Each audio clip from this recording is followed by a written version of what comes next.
"What the hell do you think you're doing?" The words were not just spoken. They were a detonation in the cathedral-like silence of the estate. A sound so sharp and out of place, it seemed to vibrate against the ancient heart pine floors under Damien Croft's expensive shoes. He had returned a day early from a tense site inspection in Dubai, a project that would reshape a city's skyline, but had left him feeling hollowed out and empty. All he had wanted was the sterile, predictable solitude of his study and a glass of scotch that was older than the woman who had just been hired to care for his son. He had expected to walk into the same oppressive quiet that had become the soundtrack to his life for the past year. The sound of a world that had been surgically muted, its vibrant, laughing heart silenced forever. He did not expect this. He did not expect to hear music, a soft, ethereal melody of a single cello, weaving its way through the vast, empty spaces of the old Georgian mansion.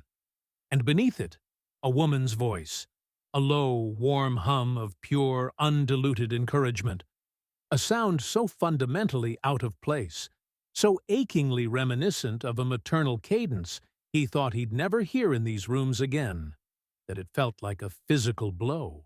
He froze in the archway of the grand living area, the burnished leather of his architectural case slipping from his numb fingers, landing on the floor with a dull, expensive thud that was swallowed by the vast, empty space.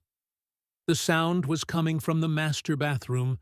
His heart, a sluggish, grief-heavy muscle, began a frantic, panicked tattoo against his ribs as he moved down the long, portrait-lined hallway. The faces of his ancestors, captured in oil and time, watched him with their cool, indifferent gazes. Each silent, urgent step was an accusation. Who had dared to bring sound, to bring life, back into this mausoleum?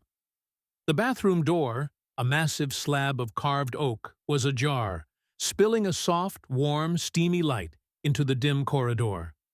He pushed it open, his movements stiff with a sudden protective fury, and the world tilted on its axis, throwing him into a vertigo of disbelief and white-hot rage. There, in the center of the enormous, claw-footed porcelain tub, sat his son, Noah, his 6-year-old son who had not walked, had not even willingly stood on his own 2 feet, since the riding accident that had claimed his mother was immersed in the warm, shimmering water. His small, thin body, usually rigid with the memory of pain and the prison of fear, was pliant, relaxed. His eyes were closed, a faint, serene smile on his pale lips, and kneeling on the plush bath mat beside the tub, her sleeves rolled to her elbows, was the new nanny. The one the agency had sent over 3 weeks ago, the latest in a long, failed procession of them. Clara Williams. Her dark skin glistened in the warm, steamy air, her focus entirely on the child in the water. Her hands were submerged, gently, almost imperceptibly, guiding Noah's frail, atrophied legs through the water in a slow, graceful, dance-like motion, in perfect time with the cello music playing softly from a small, waterproof speaker on the counter. "That's it, sweet boy," Clara whispered, her voice a melody of pure, undiluted belief, a sound that felt as if it could coax flowers from stone. "Just let the water hold you. You are safe. You are so strong." Noah, his entire small being focused on that voice, on that gentle, healing touch, let out a soft, contented sigh. He was not just bathing. He was moving. He was healing. A hot, savage wave of possessive grief and primal rage crested inside Damien. This moment, this sacred, private moment, it was a violation. His son, in this vulnerable, intimate state, with this stranger, engaged in some bizarre New Age ritual he hadn't approved, hadn't even been consulted on. He didn't see therapy. He saw a trespass of the most intimate kind. He saw a stranger touching his most precious, broken thing. He didn't see a miracle of healing. He saw a desecration of his grief. "Get away from him," Damien snarled, his voice a low, dangerous growl that ripped through the peaceful, steamy air. He strode into the room, his shadow falling over them like a curse. The carefully constructed bubble of peace, effort, and trust shattered into a million pieces.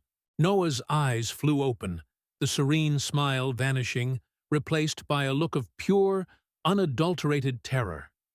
His body, so relaxed moments before, went rigid, his muscles locking in a familiar, agonizing spasm of fear. He began to cry, not the loud wail of a typical child, but a silent, choked, desperate sound, his small body trembling violently in the warm water. "I don't care what the agency told you to do," Damien seethed, his furious, grief-stricken gaze finally landing on Clara. He took in her simple navy blue uniform, the way her hair was pulled back neatly from a face that was now pale with shock, but not fear. "Your job is to monitor his medication and his meals. You are not here to play doctor. You are not his mother." The words were designed to be weapons, each one dipped in the concentrated poison of his own unrelenting pain, and he hurled them at her with the brutal precision of a man determined to make someone else feel the agony he lived with every day. He saw her flinch, a subtle, almost imperceptible tightening of her shoulders, but her eyes, when they met his, held no terror. They held a quiet, devastating clarity that infuriated him even more. "It's called hydrotherapy," she said, her voice barely a whisper, yet it cut through the tense silence with the clean edge of truth. "It's a recognized physical therapy technique. It reduces the weight on his joints. It helps with pain and muscle memory." He was making progress. Durnt toots, the simplicity of her statement, the sheer, unassailable logic of it, was a denial of his grief's supremacy.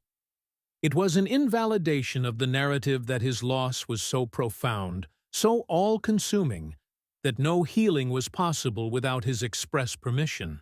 It was unacceptable. "You're fired," Damien snapped, the words a reflex, a desperate, clumsy attempt to regain control of a world, a room, a single moment that had spun so beautifully and painfully out of his grasp. He turned from her, reaching into the tub to lift his crying, struggling son into his arms. "Get out of my house. Now." Noah only cried harder, his small body stiff and unyielding in his arms. He was trying to wrap him in a towel, but he was fighting him, his eyes still desperately searching for the calm, safe harbor of Clara's presence. Damien tried to soothe him, murmuring the empty, hollow platitudes of a man speaking a language his heart no longer remembered. "Shh, Daddy's here. It's okay, Noah." But his touch was wrong, too tight, too tense. His voice was a foreign, frightening sound in the desolate landscape of his son's grief. Clara stood for a long, silent moment, a statue of profound stillness in the center of the chaos he had created. She didn't argue. She didn't defend herself. She simply gave a single, slow nod, a gesture of such profound and wounded dignity that it would replay in his mind, a silent accusation for days to come. Then she turned and walked out of the room, her soft-soled shoes making no sound on the heated marble floor.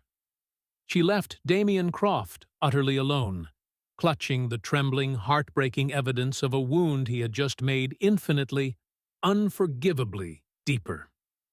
The hours that followed were a masterclass in a special, gilded kind of hell, the kind reserved for powerful, intelligent men rendered utterly and comprehensively powerless.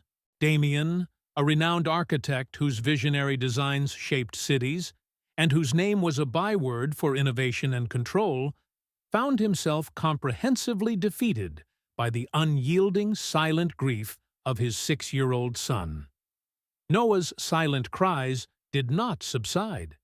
They became a visceral, physical force within the estate, a presence that seemed to make the very air vibrate with sorrow and fear. He refused his dinner. He refused the warm milk Mrs. Gable, the housekeeper, prepared.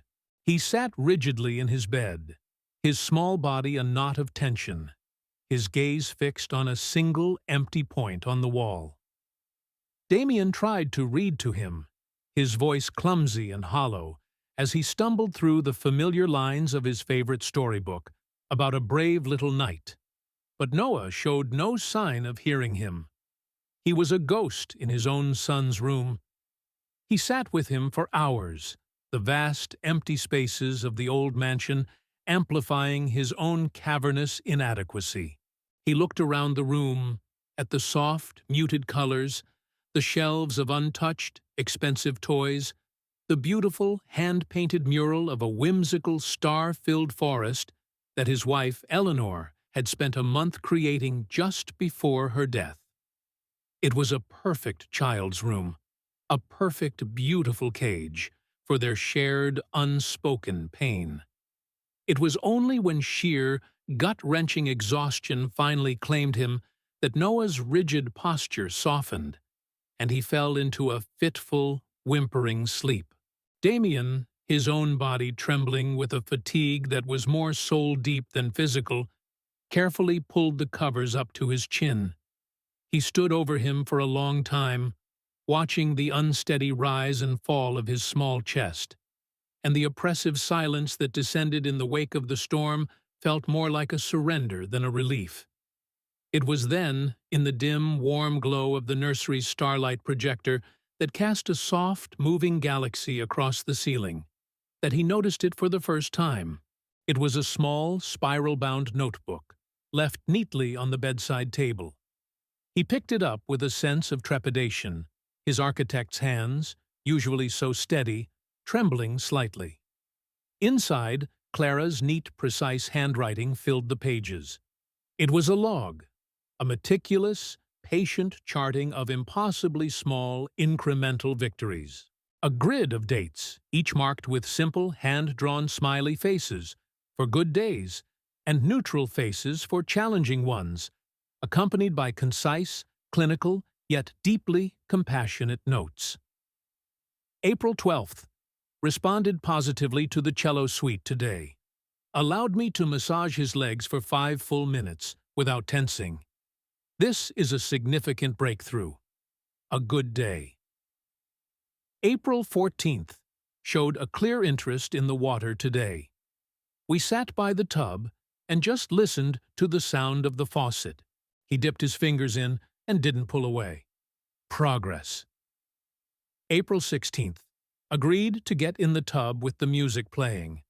His body relaxed almost instantly in the warm water. He smiled. A real, genuine smile. I think we are ready to begin the therapy. This wasn't just a record of duties performed. It was a map of resurrection, a testament to a quiet, patient, unwavering faith he hadn't even known was being practiced under his own roof.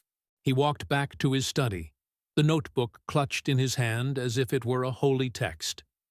The silence was different now. It wasn't empty. It was heavy with the weight of what he had just broken. Mrs. Gable, the estate's longtime housekeeper, a woman of 60 with a quiet, almost monastic dignity and eyes that missed nothing, was standing by the grand, unlit fireplace. She wasn't cleaning, she was simply standing there, a silent sentinel, as if waiting. Mrs. Gable had been with the Croft family for 30 years. She had served Damien's formidable father, had seen Damien grow from a stiff, awkward boy into a visionary architect, had held Eleanor's bouquet on her wedding day. She was less an employee and more a permanent, silent witness to the entire Croft family history, its triumphs and its shames. "The child is finally quiet, sir," Mrs. Gable said, her voice perfectly neutral, betraying nothing, yet her very stillness was a form of profound judgment. She worked with him every single day, the housekeeper continued, her gaze fixed on a distant point beyond the dark, rain-streaked windows. She did not wait for Damien to prompt her. She said the water made him feel weightless, that it was the only place the pain seemed to go away. She was a physical therapist, you know, or was studying to be one at Columbia, before she had to leave to care for her ailing sister. Each word was a small, sharp stone, methodically dismantling the crumbling edifice of Damien's righteous anger. He had never asked about her background. The agency file had been a blur of text he'd scanned in 30 seconds while closing a deal. He saw her name, Clara Williams, and noted her race with the detached, systemic bias he wasn't even aware he possessed. She was the nanny. Temporary. A functional object in the sprawling, broken apparatus of his new life. She told me the body remembers trauma in every cell, Mrs. Gable added, her voice dropping slightly, becoming almost confidential. But she believed the heart could be taught to remember the joy that came before it. Damien's throat constricted, the feeling of suffocation returning. His anger, so hot and certain just hours ago, had cooled into a sickening, icy dread. He thought of her face in the bathroom, the quiet dignity in her eyes as he'd spat those venomous, unforgivable words at her. You are not his mother. He had intended it to be the ultimate wound, a final, brutal assertion of his own pain's supremacy. And it was. But he realized now, with a clarity that was itself a form of agony, that the wound was his own. He was the absent one, the one who had retreated into the cold, sterile fortress of his work, leaving his son to navigate the aftershocks of a world-shattering tragedy, with a revolving door of well-paid, emotionally distant strangers. Clara hadn't been a stranger. She had been the one who stayed, the one who saw, the one who believed in the possibility of joy after the apocalypse. He walked back to Noah's room, the notebook feeling as heavy as a tombstone in his hand. He looked at the last entry again, at the single, hopeful, heartbreaking phrase she had written at the bottom of the page. Today, he kicked his legs to the music, on his own. Shame, hot and absolute, burned in his chest. He had walked in on a miracle in progress, and had not just failed to recognize it. He had actively, brutally, and perhaps irrevocably destroyed it. Noah's profound regression was swift and terrifyingly absolute. The following morning, he woke not with the low-grade fever of a simple illness, but with the chilling, silent fever of a spirit in retreat.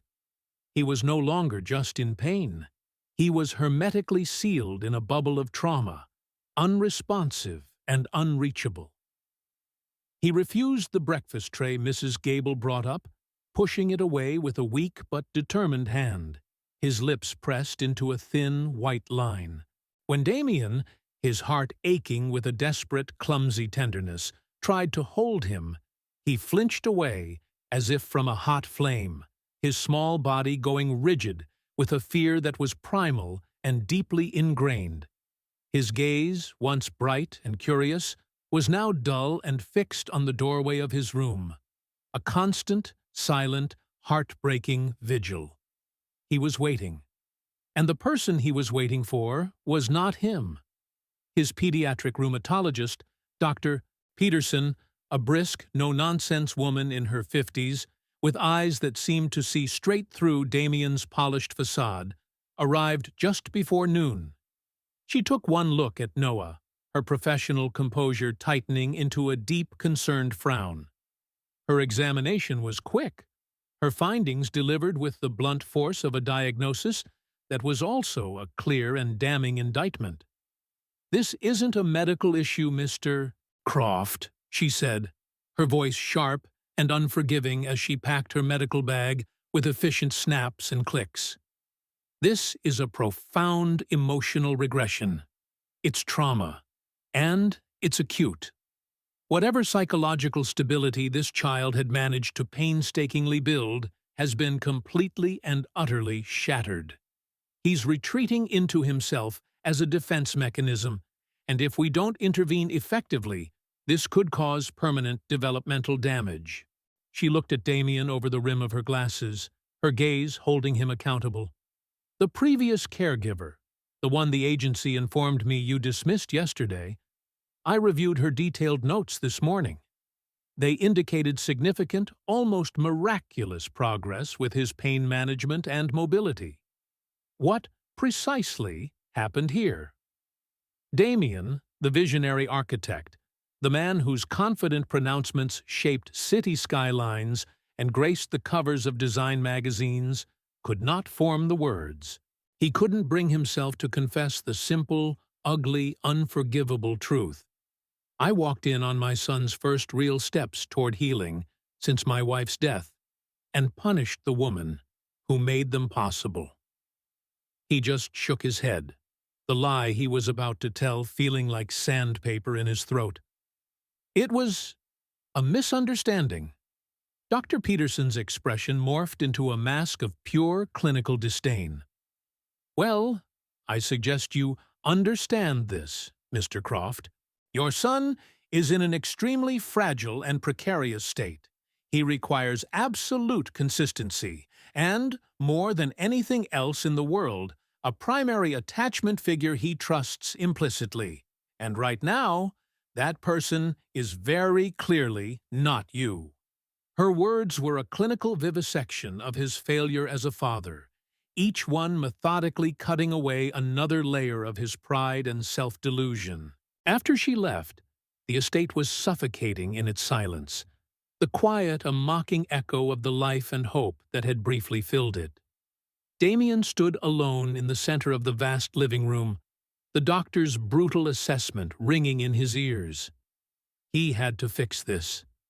Not with money, not with a new team of world-renowned specialists flown in from Switzerland, but with the one currency he had so arrogantly and foolishly discarded: humility. He found the agency's number in his contacts and dialed, his hand shaking so badly he almost dropped the phone. The administrator on the other end, a woman with a cool, professional voice, was polite but firm, citing a litany of privacy policies and employee protection clauses. But the voice Damien used was not the one of command and power he typically employed. It was the raw, frayed voice of a desperate, broken father. "I need to find Clara Williams," he said, his own voice tight with a shame that was almost choking him. "Please, I have made a terrible, terrible mistake." It took another 10 minutes of what amounted to pleading, but they finally relented. They gave him an address. The address was for a walk-up in a part of the city his car's sophisticated navigation system barely recognized as habitable. He drove himself, the sleek, silent black lines of the Bentley, a stark, alien presence on the narrow, gray street lined with aging brick buildings, their fire escapes tracing rusty patterns against the sky. He found her apartment on the 3rd floor of a building where the hallway smelled of old paint, damp plaster, and the faint, lingering aroma of fried onions. He stood outside her door for a full minute, his heart pounding a frantic, unsteady rhythm, 100 different speeches rehearsed and discarded a dozen times in his mind. He finally knocked, the sound unnaturally loud in the quiet hall. When she opened the door, her eyes widened for a split second in pure, unadulterated surprise, then quickly settled into a careful, guarded neutrality that was more impenetrable than any wall. She was dressed in simple jeans and a faded university sweatshirt, her hair loose and curling softly around her shoulders. Behind her, he could see neatly stacked and labeled cardboard boxes. She was packing. She was leaving. "Mr. Croft." "Clara," he began, the name feeling foreign and rough in his mouth. I came to apologize." She didn't speak, didn't invite him in. She just waited, her arms crossed in a subtle, protective barrier that spoke volumes. What I said, how I acted, there is no excuse for it. None, he said, the words coming out in a rush. I was wrong. He took a ragged breath, the simple act of exhaling feeling like a monumental effort. I saw a moment that I believed was private, sacred, and I was blinded by my own selfish, possessive grief. I didn't see what you were doing. I didn't see you. A flicker of emotion, perhaps pain, perhaps surprise, passed over her face, but it was gone as quickly as it came, her mask of composure firmly back in place. Noah is not doing well, he said, his voice finally breaking, the confession costing him more than any failed business deal ever had. He's retreated. He won't let me near him. He needs you. He needs his father, Clara corrected, her voice soft, but not without a sharp, clean edge of truth. He has a father who doesn't know how to reach him, Damien admitted, the raw truth of it stripping away the last, tattered vestiges of his pride. Please, come back. I'm not asking you to be his nanny. I'm asking you to be his lead therapist, his case manager. You will have full, unmitigated authority. You can hire your own team if you think it's necessary. You'll have an unlimited research budget. Whatever you need. Just name your price. Clara finally looked up, her gaze searching his, looking past the expensive suit and the desperate, extravagant offer. She was looking for the truth behind the words, for the crack in the armor, for the genuine heart of his regret. It's not about a title or a salary, Mr. Croft, she said, her voice impossibly calm and steady. If I come back, it is only for him, and it will be on my terms. He nodded immediately, desperately, a wave of relief so profound it almost buckled his knees. Anything. One condition, she said, her voice gaining a new, unshakable firmness that he had never heard before. You have to be there, in the room, for at least one full session every single day. No phones, no emails, no excuses. You don't get to outsource his healing anymore, Damien. You have to be part of it. A long, heavy silence stretched between them, the ambient sounds of the city. A distant siren, the rumble of a passing train, filtering up from the street below. Damien held her gaze, and for the first time since Eleanor's death, he felt a flicker of something other than the crushing, monolithic weight of loss. It was a terrifying, fragile, and utterly unfamiliar hope. I will, he said, his voice quiet but absolute. I'll be there.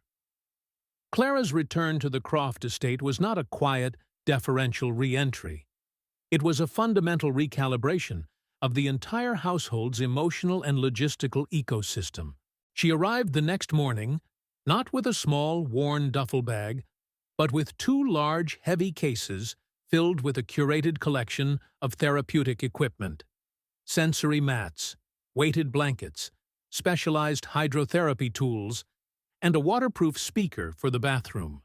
She walked in not with a nanny's deference or a caregiver's quiet compliance, but with the unshakable authority of a specialist taking command of a critical, time-sensitive situation. Her first meeting was not with Damien, but with Mrs. Gable, the housekeeper, in the cavernous, gleaming expanse of the kitchen. She laid out her terms, her voice calm and clear, but with an underlying steel that left no room for negotiation or misinterpretation. Noah's daily schedule, which had been a loose, grief-stricken approximation of normalcy, would now be paramount. It would be rigorously structured around 90-minute blocks of what she called somatic and aquatic-based play in the morning, sensory integration exercises after his nap, and consistent, gentle exposure to new tactile and auditory stimuli. The oppressive silence that had become the home's default state was to be replaced, she declared, with the soft, ambient strains of cello and piano music, Bach and Debussy specifically, which she explained in a tone that brooked no argument, helped to soothe an overstimulated nervous system and promote a sense of calm and safety. Mrs. Gable, who had witnessed Noah's heartbreaking decline firsthand, received these directives not with resentment, but with a subtle, deeply approving nod. She had seen the state of the child. She recognized a lifeline when she saw one. The first session with Damien was a masterclass in excruciating, profound awkwardness. He arrived in Noah's playroom at precisely 10 a.m., as instructed, dressed in his usual bespoke suit of charcoal gray, looking as out of place as an orchid in a desert. He sat stiffly on the edge of the plush, cream-colored carpet, a man accustomed to commanding boardrooms from a throne of Italian leather now perched uncomfortably on the floor of his son's room. He watched, silent and tense, as Clara guided Noah through a series of simple, rhythmic breathing exercises, her focus entirely on the child. His psoriatic arthritis is exacerbated by stress, which creates a feedback loop of pain and anxiety, Clara explained, her tone clinical but not cold, her hands gently resting on Noah's small shoulders. We have to re-regulate his nervous system before we can even begin to address the physical symptoms. He needs to feel safe in his own body again. Damien just nodded, his hands clasped so tightly between his knees that his knuckles were white. A titan of industry reduced to a silent, uncertain, and utterly useless observer. He watched the way she moved, her touch firm but infinitely gentle, her voice a constant, soothing murmur that seemed to weave a protective, invisible barrier around the boy. He saw the way Noah's tense little body, which had been as rigid as a board in his own arms, would slowly, almost imperceptibly, relax and yield to her touch. For the first 2 days, that was the full extent of his mandated involvement. Watching from the periphery, a ghost at the edge of his own son's healing, he felt a profound sense of uselessness, a feeling so foreign and unwelcome it was almost physically painful. The breakthrough, if one could call something so small and fragile a breakthrough, came on the 3rd day. The air in the playroom was thick with the scent of rain from a passing afternoon shower. Clara had brought out a large, shallow tub of kinetic sand, a strange, mesmerizing substance that moved like a liquid but felt like soft, cool sand. She wasn't teaching Noah how to build anything. She was simply encouraging him to touch it, to explore the texture. Noah was hesitant, his fingers barely brushing the smooth, cool surface. After a moment of intense, trembling effort, he plunged his whole hand in, a small, surprised gasp escaping his lips. Then he did it again, and again. A simple, silent exploration of sensation. Damien watched, holding his breath. He saw a flicker of the old, curious, joyful Noah he thought he had lost forever. He felt a complex, painful knot of grief, frustration, and inadequacy begin to loosen in his chest. He was witnessing a language beyond words, a conversation built on a foundation of patience and radical acceptance. He was learning. Weeks turned into a month, the days marked by the slow, steady rhythm of this fragile, sacred routine. Damien began to anticipate the daily sessions, not with dread, but with a quiet, intense curiosity. He found himself rearranging international conference calls and pushing back deadlines to ensure he was there, on the floor, at 10 a.m. sharp. He learned the names of Noah's favorite songs, simple, gentle melodies that Clara would play on her phone. He learned that Noah was soothed by the scent of lavender and the texture of velvet. He learned that his favorite color was the specific shade of purple in the evening sky, just after the sun had set. One gray afternoon, Clara was helping Noah stand, his small body supported between 2 low, padded chairs. Noah was wobbly, his legs trembling with the effort. He started to lose his balance. Damien, who was sitting nearby, ostensibly reading a financial report, but in reality watching their every move, lunged forward without a single conscious thought. His hand shot out to steady Noah's back at the exact same instant as Clara's. Their hands brushed, his large, calloused from years of gripping pens and shaking hands on multi-million-dollar deals, hers smaller, softer, but with a surprising, sinewy strength.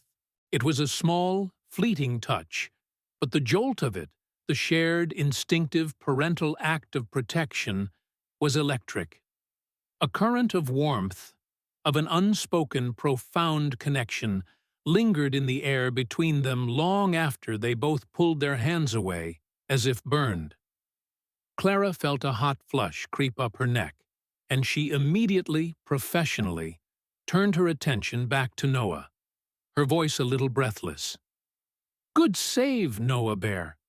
You're getting so strong." Urtit. Damien cleared his throat and stepped back, the intensity of the moment broken, but not forgotten. He looked at their two hands, then back at his son, who was now standing, safely supported between them. They were no longer just an employer and his specialist, locked in a contractual arrangement. They were two people, tethered by love and loss to the same small, fragile center of gravity. A boy who was finally, painstakingly, learning to stand on his own again. The fragile, carefully constructed piece of the Croft estate, a delicate ecosystem of therapy sessions, shared glances, and quiet, incremental progress, was shattered by the unexpected, unannounced arrival of Catherine Davenport, Damien's late wife's older sister. She did not call ahead. She did not wait to be announced by Mrs. Gable. She swept into the lobby of the building like a winter storm front, dressed in an impeccably tailored navy blue suit that seemed to absorb all the light in the room. Her blonde hair was styled in a severe, formidable bob, and her eyes, a pale, icy blue, were as sharp and cold as the diamonds glittering at her ears. Catherine was a senior partner at a prestigious law firm, a woman who did not ask for permission. She simply took possession of any room she entered, and the Croft estate, the home of her only nephew, was, in her mind, fundamentally her territory. She found them in the sunroom, which had become Noah's primary therapy space. It was a scene of quiet, focused, domestic industry. Damien, his suit jacket discarded and sleeves rolled to his elbows, was on the floor, helping Noah fit large, chunky pieces into a wooden puzzle. Clara knelt beside them, coaching the boy softly, her finger gently guiding Noah's small hand toward the correct shape. Catherine stopped dead in the doorway, her manicured hand flying to her throat in a gesture of pure, theatrical horror. Her gaze swept over the scene, her expression a mask of undisguised revulsion. The carefully maintained facade of high society composure cracked, revealing the raw, possessive grief that churned beneath. "Damien, what is the meaning of this?" she demanded, her voice dripping with an icy disdain that made the warm, sunlit air feel suddenly frigid. Her eyes flickered to Clara, appraising and dismissing her in a single brutal glance, as one might an intrusive, poorly chosen piece of furniture that had inexplicably appeared in a priceless showroom. "Auntie Kate!" Noah chirped, his small face lighting up with the innocent, uncomplicated delight of a child seeing a familiar face. Catherine's severe expression softened for a fraction of a second as she looked at her nephew, a flicker of genuine, fierce love in her cold eyes.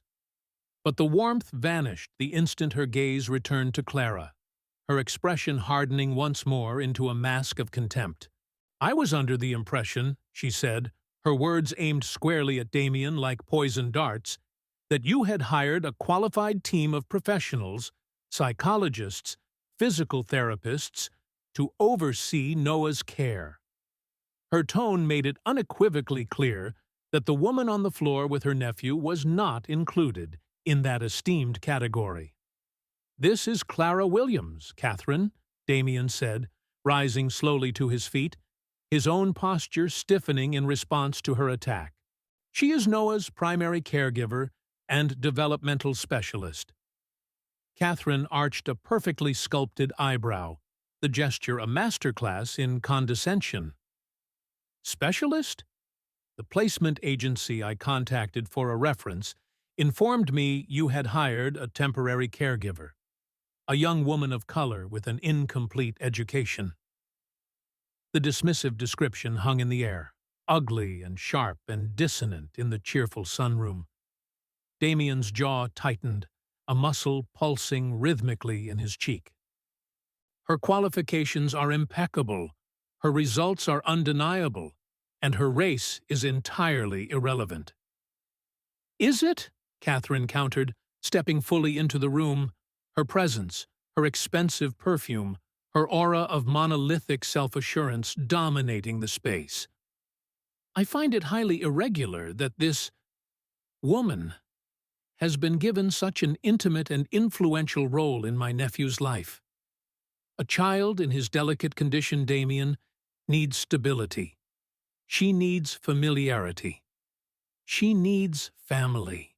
The implication was a stiletto, sharp, thin, and aimed directly at Clara's heart. Clara was not family. She was an outsider, an interloper, a temporary fixture who had overstepped her bounds. Clara, who had remained silent and still throughout this exchange, her hand resting protectively on Noah's small back, now straightened her spine. She did not rise to her feet. That would be a concession of her place on the floor with Noah, a retreat from her rightful position beside him. She simply looked up, her gaze direct and unclouded by fear. "With all due respect, Mrs. Davenport," she said, her voice quiet, but imbued with an unshakable firmness that seemed to surprise even Damien. "Noah's condition has improved so dramatically precisely because he has had stability. I have been with him every day, for every small struggle and every tiny victory. That is the very definition of familiarity." "And you believe that gives you some sort of claim on him?"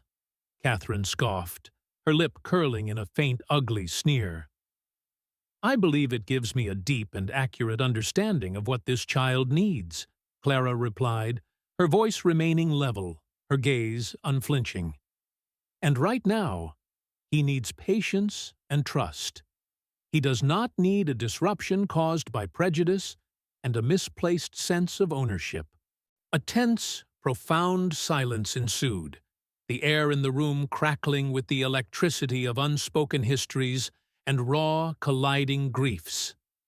Damien, caught between the formidable iron will of his late wife's sister and his new, fragile but fiercely protective trust in Clara, finally found his voice, and the man who spoke was not the hesitant, grieving father of weeks past, but the decisive leader he was in the boardroom. "Catherine," he said, his tone quiet, but leaving no room for negotiation or appeal. "Clara has my full and complete confidence. She stays." Catherine's eyes narrowed into slits of cold blue fury. "Then you leave me no choice," she hissed, her voice low and venomous. "I will not stand by and watch my sister's son be raised by an unqualified, opportunistic stranger. I am speaking to my lawyers this afternoon. I will file for temporary guardianship, citing an unsafe and unstable home environment. We will see what a family court judge has to say about this arrangement." With that final devastating pronouncement, she turned on her heel and swept out of the room, leaving a vortex of chilling silence in her wake. The threat hung in the air, heavy and real and immediate. Damien ran a hand through his hair, his face pale and drawn. "She's not bluffing," he said quietly, his voice hollow with the certainty of the coming storm. "She will do it." Clara looked down at Noah, who, sensing the seismic shift in the room's emotional landscape, had crawled fully into her lap, his small face buried in the soft fabric of her shirt, his arms wrapped tightly around her waist. The world had just shrunk again, the protective walls of the estate closing in. The fight for Noah's future wasn't just about healing his past anymore. It was about to become a war for his present. And Clara knew, with a sudden, chilling clarity, that she was standing at the very center of the battlefield. Catherine Davenport's threat of a protracted, ugly custody battle threw Damien and Clara into a forced, intense, and profoundly intimate alliance. The estate, which had just begun to feel like a space of quiet, therapeutic healing, transformed overnight into a strategic command center for a war they hadn't chosen but were now compelled to fight. Lawyers, their faces grim and their voices a low, constant murmur of legal precedents and strategic options, came and went. The grand, echoing dining room table, once reserved for silent, solitary meals, was now permanently littered with stacks of legal documents, depositions from former staff, and child psychology textbooks that were underlined and flagged with dozens of colored sticky notes. In this new, high-stakes arena, Damien was a different man. The cold, decisive CEO, the one who had been softened and humbled in the quiet of the sunroom, re-emerged, but his focus this time was not on profit margins or market share. It was on the singular, ruthless, and all-consuming goal of protecting his son from being torn apart. He and Clara worked late into the night, every night, a strange, sleep-deprived team fueled by endless pots of black coffee and a shared, desperate purpose. He handled the intricate legal strategy, his mind sharp and analytical as he dissected precedents from similar cases and drafted blistering affidavits. She, in turn, became the chief architect of their defense's core argument, meticulously compiling the overwhelming evidence of Noah's progress. She organized her daily logs into a comprehensive timeline, edited hours of video clips that showed his staggering improvement in mobility and speech, and created detailed charts that tracked his pain levels and medication needs, which had both decreased significantly under her care. It was in one of these late-night sessions, surrounded by the ghosts of his wife's architectural books, in the vast, silent library, that Damien's carefully constructed armor of professional detachment finally, completely, cracked.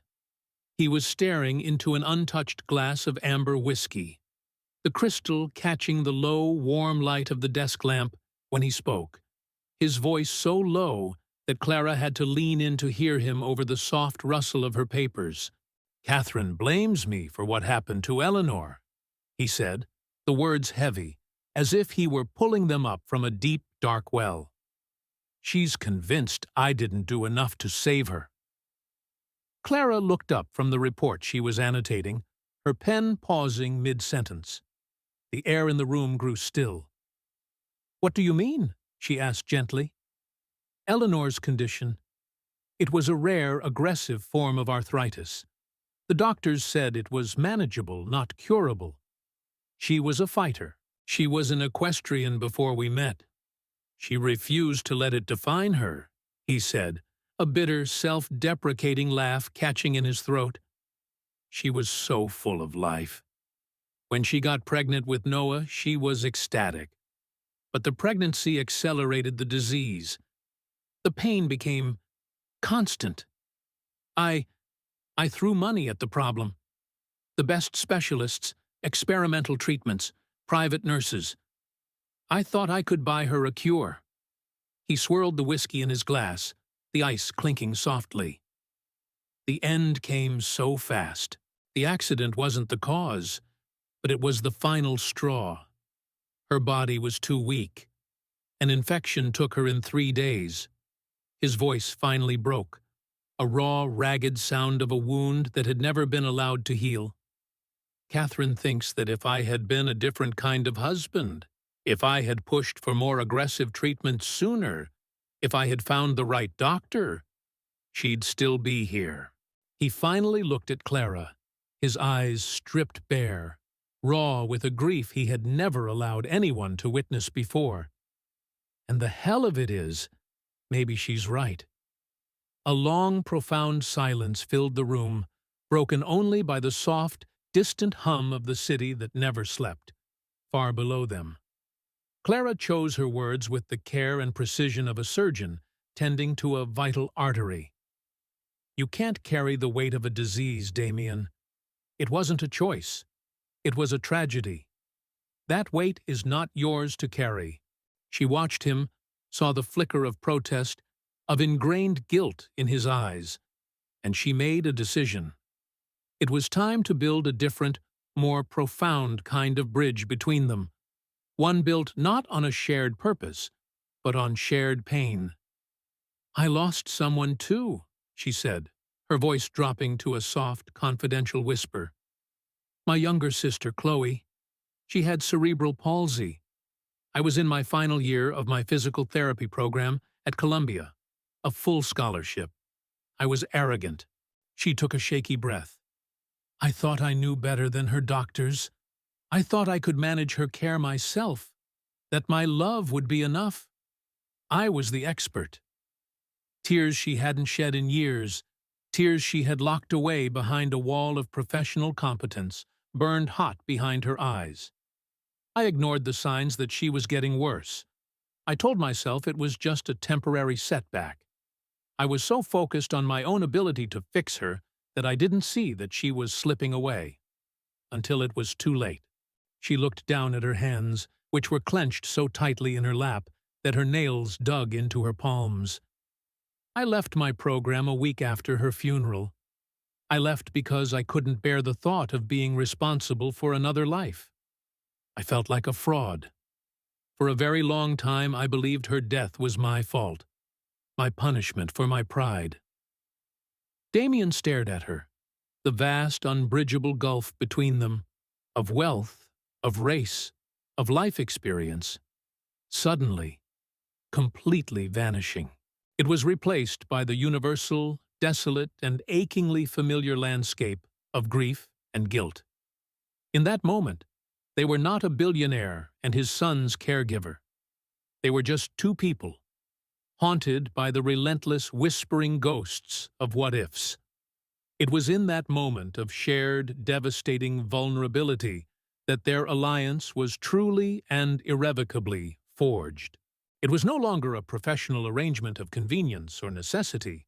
It was a bond, deep and resonant, sealed in the quiet, sacred understanding of shared, unbearable loss. The next morning, driven by this new, unspoken intimacy and a desperate search for anything that might help their case, Clara was looking for a specific file on Noah's early medical history in Eleanor's old art studio. A sun-drenched room filled with canvases and the scent of turpentine that Damien had kept locked. A perfect, untouched shrine, until now. It was on a high, dusty shelf, tucked away behind a stack of art supply catalogs, that she found them. A set of 5, matching leather-bound sketchbooks. They weren't filled with landscapes or still lifes. They were visual diaries. Her heart pounded a nervous rhythm against her ribs as she carefully took one down and opened it. Eleanor's elegant, confident drawings filled the pages. She had documented her life, her love for Damien, her deep and boundless excitement for Noah's arrival, but also, threaded through the hopeful, joyful images, was a subtle, persistent current of deep-seated fear. A fear of her sister's judgment. A fear of her illness stealing her son's childhood. One drawing depicted a beautiful, vibrant woman trapped inside a glass box, her hands pressed against the invisible walls. But it was the last sketchbook, the one from the final harrowing weeks before her death, that held the key. Clara's hands trembled as she found the final unfinished sketch. Her breath caught in her throat. It was a portrait, rendered in soft charcoal lines, of a woman with kind eyes and a gentle smile. a woman who looked strikingly like Clara, holding the hand of a small, radiant child who was dancing. On the bottom of the page, in Eleanor's elegant looping script, were the words, "Find the woman with the music in her hands. She will teach our son how to dance again." Clara sank into the artist's stool, the sketchbook clutched tightly in her hands, hot tears blurring the soft charcoal lines. Eleanor had known. She had seen her, somehow, in a dream, a premonition, a desperate mother's prayer. This wasn't an accident. This wasn't a coincidence. This was a legacy, an inheritance of trust, passed from one mother to another across the veil of death itself. The mediation was held in a sterile, soulless conference room on the 40th floor of a downtown law office, a place of polished mahogany and hushed, expensive silence designed to bleach all emotion from human conflict. Catherine Davenport sat on one side of the vast table, flanked by two sharp-suited lawyers who radiated an aura of predatory competence. She was the very picture of bereaved, righteous indignation. On the other side sat Damien, with Clara directly beside him. Her presence was not a provocation. It was a silent, powerful declaration of their united, unshakable front. Catherine's lead lawyer, a man with silver hair and a voice as smooth as aged whiskey, began. He painted a masterful, condescending picture of a grieving, overwhelmed single father, a man so consumed by his work that he had recklessly outsourced his most sacred parental duties to an unlicensed, unvetted, and dangerously opportunistic caregiver. He presented glossy, artfully framed photographs of Clara's modest apartment building, highlighted her failure to complete her physical therapy degree, and systematically questioned her qualifications with surgical precision.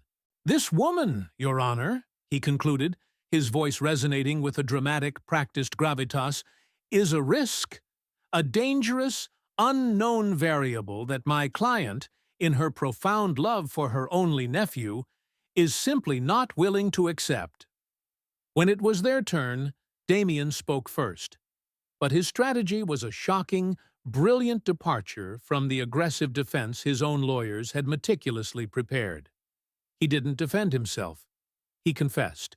"For the first year after my wife's death, I was not the father my son, Noah, deserved," he said, his voice clear and steady, resonating with the quiet, irrefutable power of unvarnished truth. "I was lost in my own grief. I was absent. And in many ways, I failed him."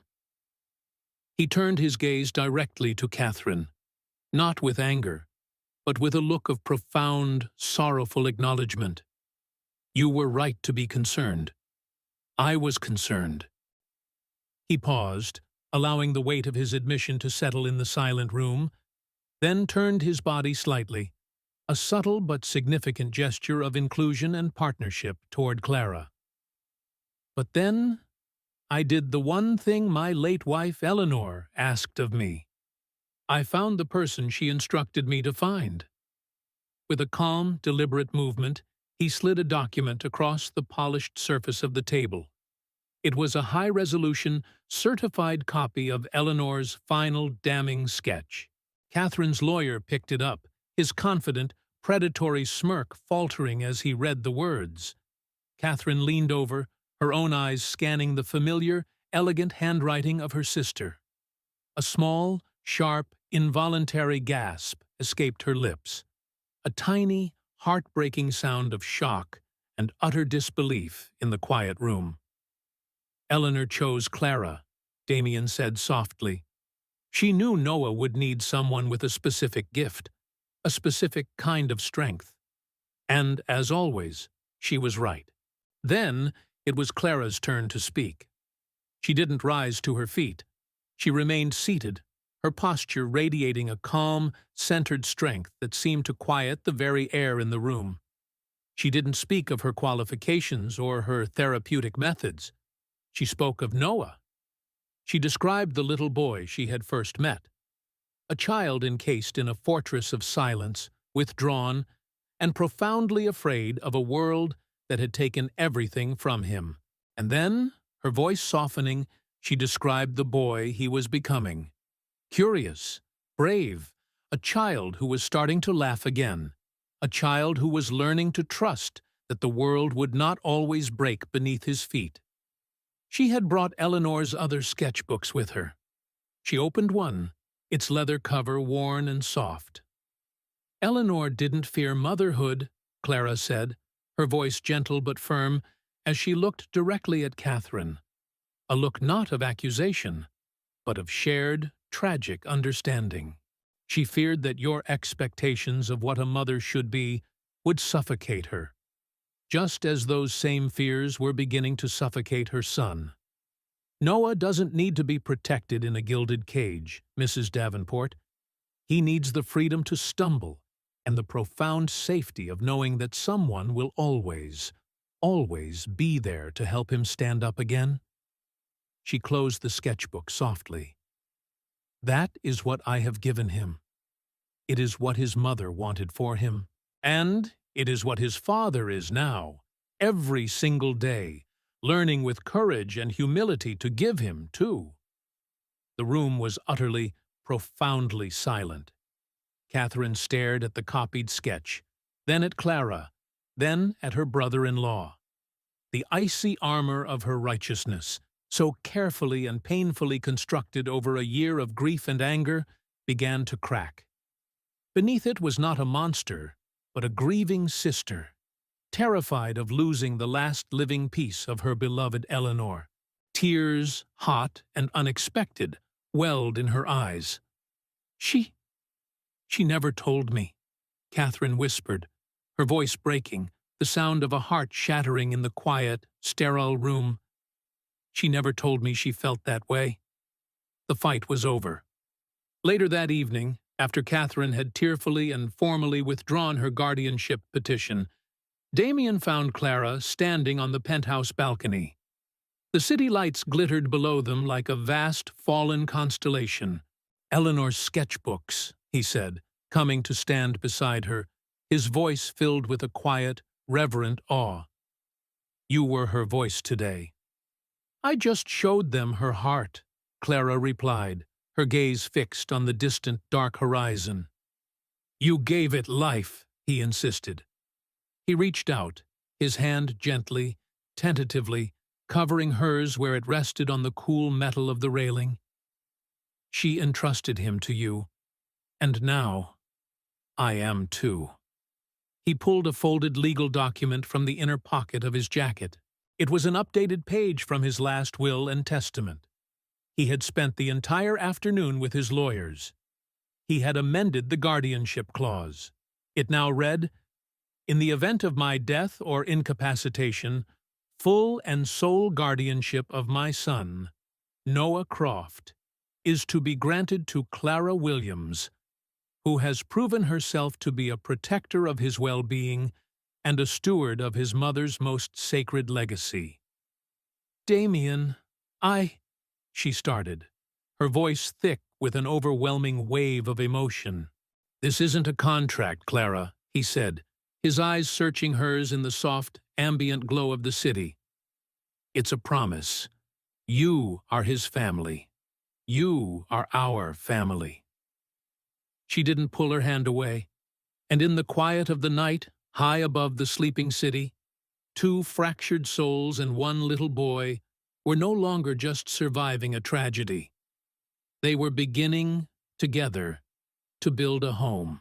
A new kind of quiet, one that was peaceful, organic, and alive, settled into the Croft estate in the weeks following the seismic mediation. It wasn't the sterile, empty silence of profound, unarticulated grief, but the gentle, humming stillness of a life being painstakingly, lovingly rebuilt. The sound of Noah's hesitant, happy laughter, once a shocking rarity, now filled the rooms. He would follow Clara from the sunroom to the kitchen, a small, determined shadow, narrating his world in a charming, chaotic patchwork of single words and newly formed two-word phrases. Clara, play! Noah, draw! Daddy, home! Each utterance was a small, precious miracle, a testament to the deep, foundational healing that was taking root in the home's wounded heart. The victory against Catherine had not been a triumph of conquest, but a painful, necessary, and ultimately graceful realignment of their shattered family. She had begun visiting twice a week, no longer as a formidable matriarch inspecting her territory, but as a grandmother, tentative, humble, and learning. She would sit on the floor, her impeccably tailored suit a stark, beautiful contrast to the colorful chaos of Noah's toy blocks.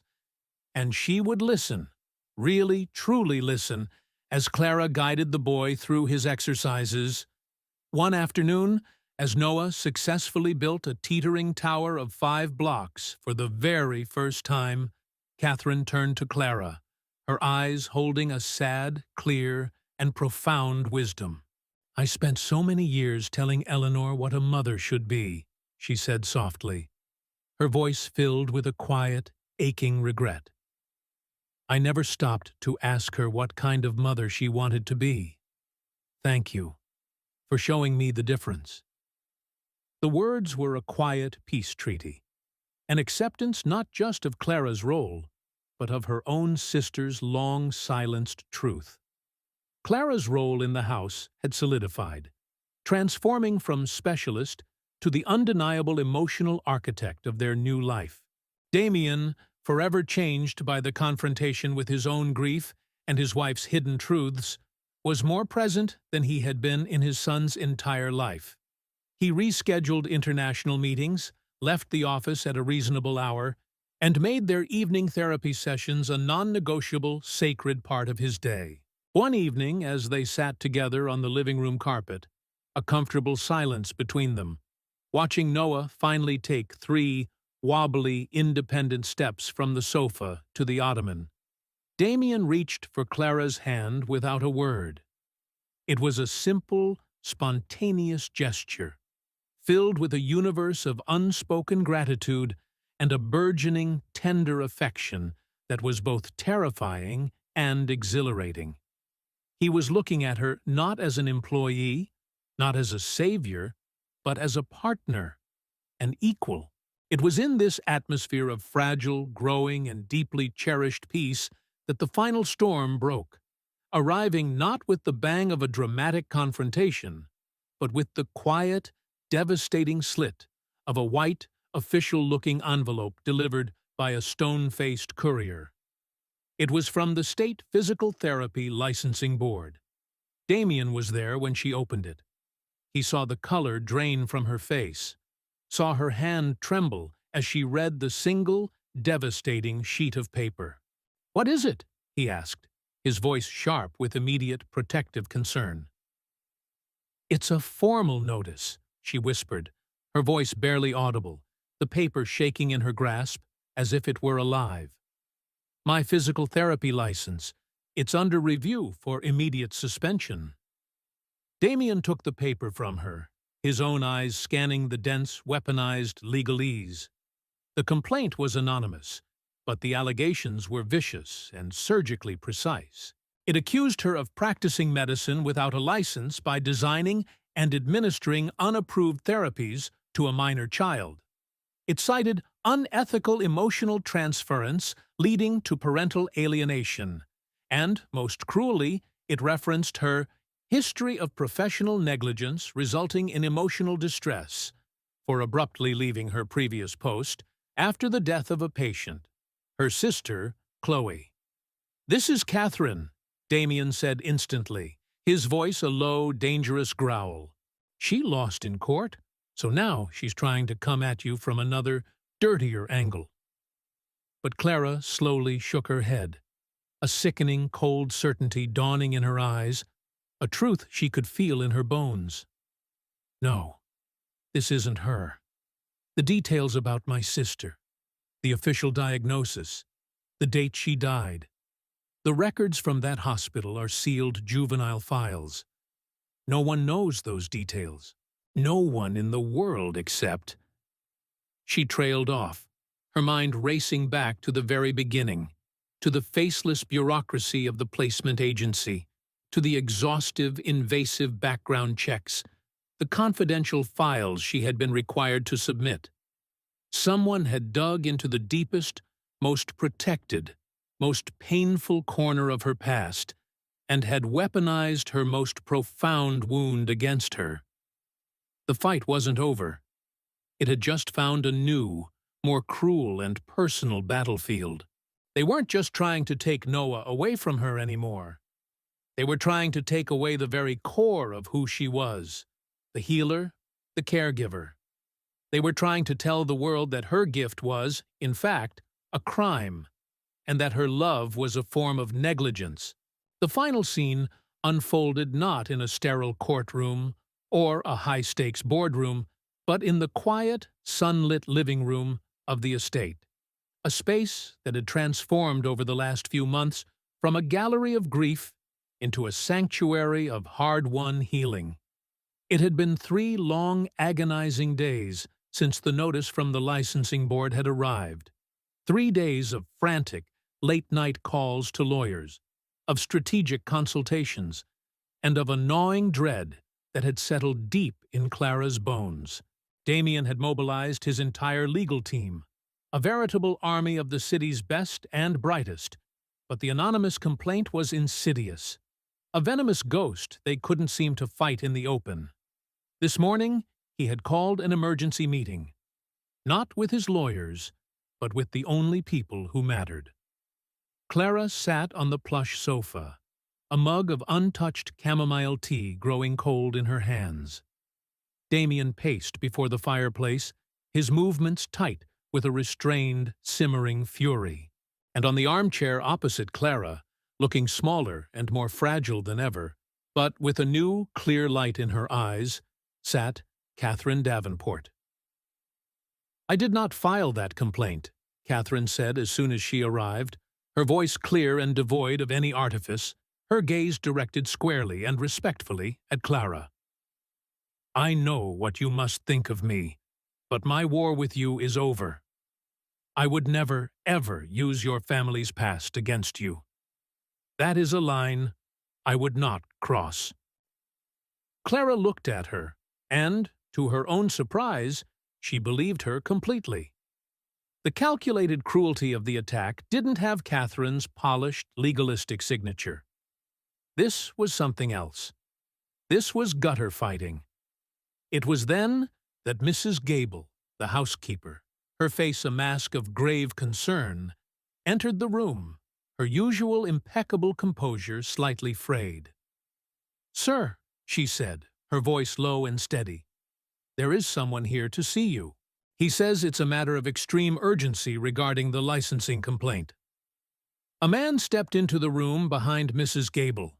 He was of average height, dressed in a nondescript suit that looked a size too big for his frame, his face a mask of nervous, profuse sweat. It was Mr. Henderson, the perpetually anxious regional manager from the caregiver placement agency. "I had to come," Henderson stammered, his eyes darting around the room, avoiding everyone's gaze. I made a call I shouldn't have. There was pressure." "Pressure from whom?" Damien demanded, stepping forward, his voice a low growl that made Henderson flinch. Henderson swallowed hard, his Adam's apple bobbing in his throat. "A board member at my agency. He's also on the board of a major corporate rival of yours, Mr. Croft. A man named Peterson. He heard about Miss Williams, about her success with your son. He saw an opportunity." "An opportunity for what?" Clara asked, her own voice dangerously quiet, cutting through Henderson's nervous rambling.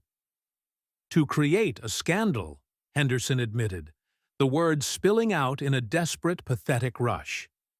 "To paint you as unstable, your hiring practices as reckless and unorthodox. Peterson wanted to trigger a stock drop, to create an opening for a hostile takeover of your Asian division. He paid me handsomely to dig up your entire confidential file, to find anything that could be twisted. He's the one who filed the anonymous complaint with the board. The ugly, simple, devastating truth landed in the room with a thud. This was never about Noah's welfare. It was never even about Clara. It was about money. It was about a ruthless corporate predator using a woman's deepest grief and a child's profound vulnerability as collateral damage in a cold, brutal game of power. Clara closed her eyes for a brief moment. The sheer, calculated cruelty of it, the absolute soullessness, was breathtaking. But when she opened them again, there was no fear left. There was only a calm, cold, clarifying fire. "Do you have proof of this?" Clara asked, her voice steady as she looked directly at Henderson. "Does Peterson have any evidence of your conversation?" Henderson nodded miserably, his hand fumbling in his jacket pocket. He pulled out a small, sleek audio recorder. "I record all my sensitive calls," he whispered, his voice thick with shame. "It's a habit. For protection. It's all on here."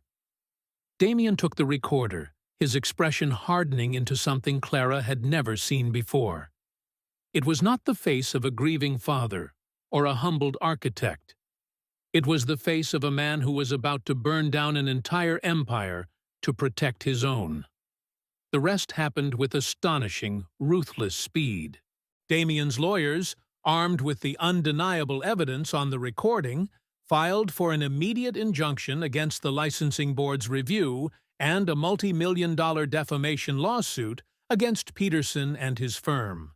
The board, presented with clear, irrefutable evidence of a malicious, fabricated complaint, threw out the case against Clara within hours, issuing a formal apology and offering to publicly clear her name. By evening, the story had broken across every major financial news network, and Peterson's career, along with his company's stock, was in a spectacular, irreversible freefall. That night, the three of them, Damien, Clara, and Catherine, sat together in the living room. The fire crackled softly, casting a warm, dancing glow on their faces.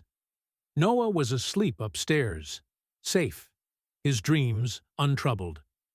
"It's over," Damien said, his voice filled with a profound, weary relief. "For now," Clara replied softly, a small, wise smile touching her lips. Catherine reached across the space between them and placed a delicate, cool hand on Clara's. "You are an extraordinary woman, Clara Williams," she said, her voice filled with a respect that had been hard-won and was now absolute. "Eleanor saw it from the very beginning." Damien stood and walked to the window, looking out at the glittering, indifferent city. "This house," he said, his voice thick with an emotion he no longer tried to hide. "It was just a structure, a beautiful, empty shell. You filled it. You brought the music back in." He turned to face her, his eyes shining with a love that was raw, real, and undeniable. "I know this isn't how these things are supposed to go. I know I don't deserve a second chance, but I can't imagine this life, my life, Noah's life, without you in it." Clara stood, her heart so full it felt like it might break. She walked toward him, and this time, when he reached for her, she didn't hesitate. He pulled her into an embrace that was not about gratitude or relief, but about a profound, quiet, and deeply earned love. "You didn't just teach him to stand," Damien whispered into her hair. "You taught me how to live again." A year later, on a warm spring afternoon, a small, intimate group gathered in the estate's newly renovated garden. Greenery bloomed everywhere, a vibrant, fragrant testament to life's stubborn, beautiful persistence. Noah, now walking and running with a confident, joyful stride, chased a monarch butterfly across the soft green grass. Damien, holding a small, open velvet box, knelt before Clara. Catherine stood by, dabbing her eyes with a silk handkerchief, her smile genuine and bright. "Clara Williams," Damien said, his voice clear and full of a joy that was once unimaginable. "You came into my life to care for my son. Instead, you saved us both. Will you be my wife? Will you officially be our family?" And Clara, her face wet with happy tears, looked from the man she loved to the little boy who had become her heart, and gave the only answer possible. Yes. The house was no longer silent. It was filled with laughter, and the family, built not on blood, but on the unshakable foundation of courage, trust, and a love that had been tested by fire, was finally, beautifully, and completely whole.